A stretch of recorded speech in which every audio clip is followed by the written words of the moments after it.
আৰম্ভ কৰা? মানে 2020ৰ পৰা আমি কৰি আছিলোঁ, সৰুতে মানে অলপ অলপ কৰি আছিলোঁ। তাৰপিছত আমি 2021ত বহুতকেইটা ৱৰ্কশ্বপ কৰিলোঁ, অনলাইন ৱৰ্কশ্বপ কৰি কিনে আমি ধুনীয়াকৈ চাবোনটো পাৰফেক্টকৈ ওলাই দিলোঁ। তাৰপিছত আৰু মানে ধুনীয়াকৈ চলিছে, মানুহেও ভাল পাইছে ইউজ কৰি। তাৰপিছত আমি ভাবিলোঁ যে কি ট্ৰেইনিংটো দিওঁ, যেন আমি আগবাঢ়িছোঁ, আমাৰ লগত আৰু যিখিনি নিবনুৱা আছে, যিখিনি ধৰি লওক হাউচ ৱাইফ আছে, সেইখিনিও যেন আগবাঢ়িব পাৰে।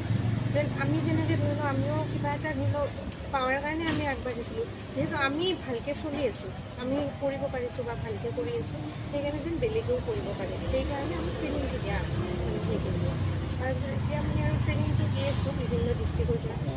কিমান টকাৰে প্ৰথম আৰম্ভ কৰিছে? 2003 পৰা ষ্টাৰ্ট কৰিছিলোঁ আজি 4-5 বছৰ আগত। প্ৰথম আৰম্ভ কৰোঁতে আপোনাক নিজে কৰিছেনে, কোনোবা আপোনাক সহায় কৰিছে? আমি মানে যিমানখিনি